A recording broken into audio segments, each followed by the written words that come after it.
આજે આપણે બનાવીશું ઉનાળામાં પેટને ઠંડક આપે તેવું પારંપરિક રીતે બનતું ગરમાણું.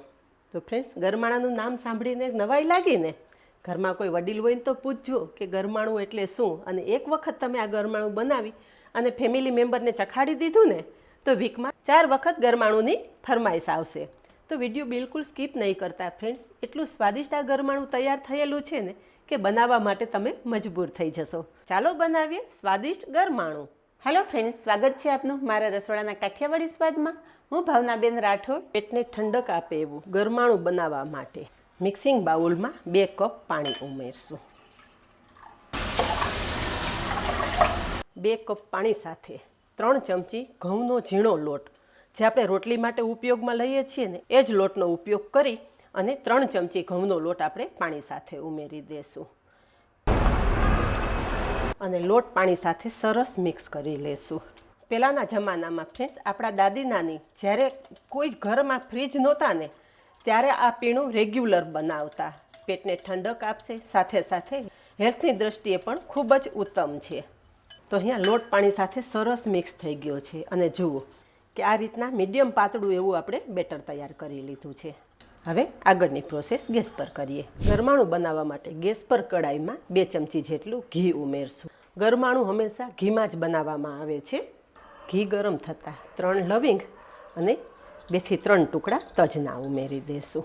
અહીંયા તજ લવિંગ સરસ ફૂટી જાય ને એટલે જે આપણે લોટ પાણીનું મિશ્રણ તૈયાર કરેલું છે ને એમાં એક વખત સરસ ચમચો ફેરવી લેશું, જેથી ઘઉંનો લોટ તળિયે બેસી ગયો હોય ને તો કન્સિસ્ટન્સી પરફેક્ટ થઈ જાય.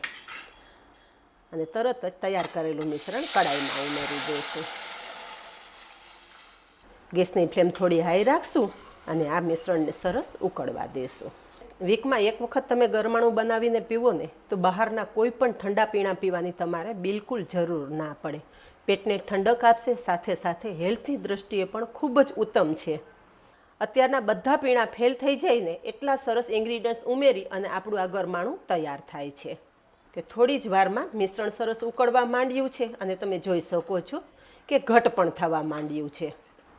મિશ્રણ મને થોડું વધારે ઘટ લાગે છે તો વધારે 1 કપ પાણી ઉમેરી દેશું. અહીંયા લોટ પાણી સાથે એકદમ સારી રીતે મિક્સ થઈ ગયો છે અને આપણું મિશ્રણ સરસ ઉકળી પણ ગયું છે.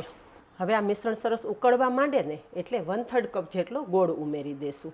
તમે ગોળની જગ્યાએ સાકર પણ ઉમેરી શકો છો, પણ બને ત્યાં સુધી ખાંડનો ઉપયોગ નહીં કરવાનો. ગોળ કે સાકર બેમાંથી તમને જે પસંદ હોય ને તે ઉમેરી દેવાનું. તો અહીંયા થોડી જ વારમાં ગોળ પાણી સાથે સરસ ઉકળી ગયો છે. 3 કપ પાણી સાથે 3 ચમચી ઘઉંનો લોટ ઉમેરેલો છે.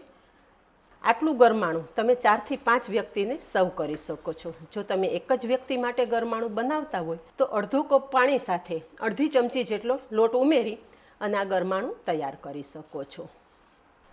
હવે આ બધું એકદમ સરસ ઉકળવા માંડે ને એટલે 2 ચમચી જેટલું કાચી કેરીનું છીણ ઉમેરશું.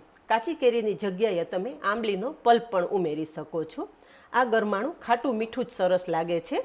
એટલે અત્યારે કેરીની સિઝન હોય તો કેરી પણ તમે જાણો જ છો કે લૂથી બચાવે છે, તો ગરમાણામાં તમે કેરી ઉમેરી શકો છો અને કેરીની જગ્યાએ તમે આંબલીનો પલ્પ પણ ઉમેરી શકો છો. તમારી ચોઈસ પ્રમાણે તમારે ઉમેરી દેવાનું.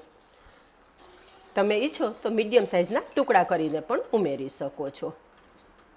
અને ગરમાણું આ રીતે સતત ચલાવીએ રાખવું જરૂરી છે. ઘઉંનો લોટ છે એટલે તળિયે ચોટી જશે. જો આવું થશે તો ગરમાણાનો ટેસ્ટ પણ બદલી જશે. એટલે આ રીતે સતત ચલાવતું રહેવાનું. હવે અહીંયા થોડી વારમાં તમે જોઈ શકો છો કે ગરમાણું એકદમ સરસ ઉકળી ગયું છે અને કન્સિસ્ટન્સી પણ તમે જોઈ શકો છો કે આ રીતે મીડિયમ થીક છે. આ ગરમાણું આપણે એકદમ હેલ્ધી બનાવવાનું છે એટલે થોડા મસાલા ઉમેરી દઈએ. તો મસાલામાં 1/2 ચમચી જેટલી વરિયાળી આ રીતે અધકચરી ખાંડી લીધી છે. વરિયાળીનો પાવડર ઉમેરશું. 2 ચમચી જેટલું સૂકા નાળિયેરનું છીણ ઉમેરશું. 1 ચમચી ખસખસ, 1 ચમચી એલચી પાવડર ઉમેરશું. બધો જ મસાલો સરસ મિક્સ કરી લેશું. ગરમાણુંમાં ઉમેરવાના મસાલા તમારા ટેસ્ટ મુજબ તમે વધારે કે ઓછા કરી શકો છો અને જે પસંદ ના હોય એ સ્કીપ પણ કરી શકો છો. અહીંયા બધું જ સરસ મિક્સ કરી દીધું છે. હવે થોડા ડ્રાયફ્રૂટ્સ ઉમેરી દઈએ, જેમાં 4 બદામના ટુકડા, 4 કાજુના ટુકડા અને 12 થી 15 કિસમિસ ઉમેરશું. અહીંયા બધું જ એકદમ મસ્ત મિક્સ કરી લીધું છે. તો ફ્રેન્ડ્સ, તમે લુક જોઈ શકો છો કે ગરમાણું કેટલું મસ્ત તૈયાર થયેલું છે. એક વખત બનાવશો ને એટલે વીકમાં 4 વખત આ ગરમાણુંની ફરમાઈશ આવશે. ક્યારેક શાક બનાવવાની ઈચ્છા ના હોય તો ગરમાણુંને રોટલી પણ તમે ખાઈ શકો છો. ગરમાણું ઉકાળવું ખાસ જરૂરી છે, જેથી ઘઉંનો લોટ બિલકુલ કાચો ના રહે અને ગરમાણુંનો પ્રોપર ટેસ્ટ પણ મળે. અહીંયા ગરમાણું સરસ ઉકળતું હોય ને ત્યારે એક વખત ટેસ્ટ કરી લેવાનું. જો તમને ગોળ ઓછો લાગતો હોય તો થોડો ગોળ વધારે પણ ઉમેરી શકો છો. તો અહીં આપણું ગરમાણું એકદમ મસ્ત ઉકળી ગયું છે. ગેસની ફ્લેમ બંધ કરી દેશું અને તૈયાર થયેલું ગરમ ગરમ ગરમાણું સર્વ કરશું. ફ્રેન્ડ્સ, ઘરમાં કોઈ વડીલ હોય ને તો એમને એક વખત ગરમાણું બનાવી અને ખવડાવજો.